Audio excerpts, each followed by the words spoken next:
মাখত পৰিস্থিত হৈছে মই বৰ্তমান উপস্থিত আছোঁ গোগামুখ কুলগড় হাইস্কুল খেলপথাৰত। এই খেলপথাৰত এতিয়া গোগামুখ আঞ্চলিক ছাত্ৰ সন্থাই নিজৰ বিহু কৰ্মশালা অনুষ্ঠিত কৰিছে 8 দিনীয়াকৈ। এই কৰ্মশালাত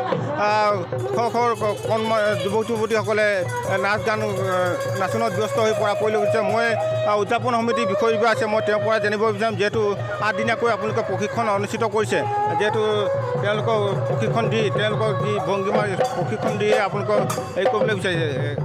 হয়, সদৌ অসম ছাত্ৰ সন্থাৰ সাংস্কৃতিক কৰ্মসূচী অনুসৰি গোগামুখ আঞ্চলিক ছাত্ৰ সন্থাই প্ৰতিজন অসমীয়াৰ হিয়াৰ আমঠু অতি হেঁপাহৰ বিহুটিক আদৰিবলৈ আমি গোগামুখ আঞ্চলিক ছাত্ৰ সন্থা ইতিমধ্যে সাজু হৈছোঁ। আৰু সেই অনুসৰি গোগামুখ আঞ্চলিক ছাত্ৰ সন্থাই বিগত বছৰসমূহৰ দৰে এই বৰ্ষও গোগামুখ আঞ্চলিক ছাত্ৰ সন্থাৰ মুখ্য কাৰ্যালয়ৰ সন্মুখত ভাগত আমি প্ৰায় 500 শতাধিক ছাত্ৰীক আমি শুদ্ধ ৰূপত বিহু নাচক প্ৰশিক্ষণ দিয়াবলৈ আমি চেষ্টা কৰিছোঁ। আৰু সেই অনুসৰি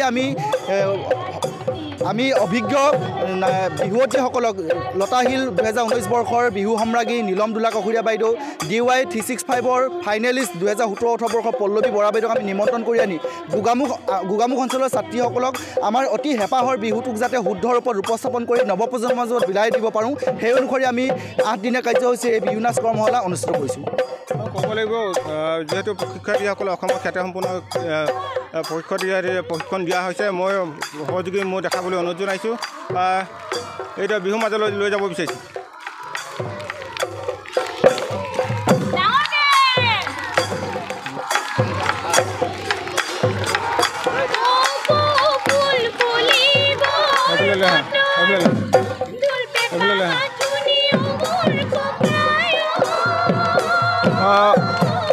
যিহেতু প্ৰশিক্ষণ দি থকা যিহেতু কণ শিশুসকলক যিহেতু প্ৰশিক্ষণ দি আছে, প্ৰশিক্ষাৰ্থীৰ ওচৰলৈ মই যাব বিচাৰিম। আপুনি যিহেতু প্ৰশিক্ষণ দি আছে, কেনেকুৱা লাগিছে আপোনাৰ অনুভৱ?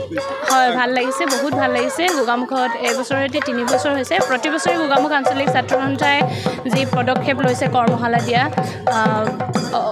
অসমীয়া সংস্কৃতিটো বজাই ৰাখিবলৈ চেষ্টা কৰিছে, তাৰ বাবে সদায় গোগামুখ আঞ্চলিক ছাত্ৰ যোজনা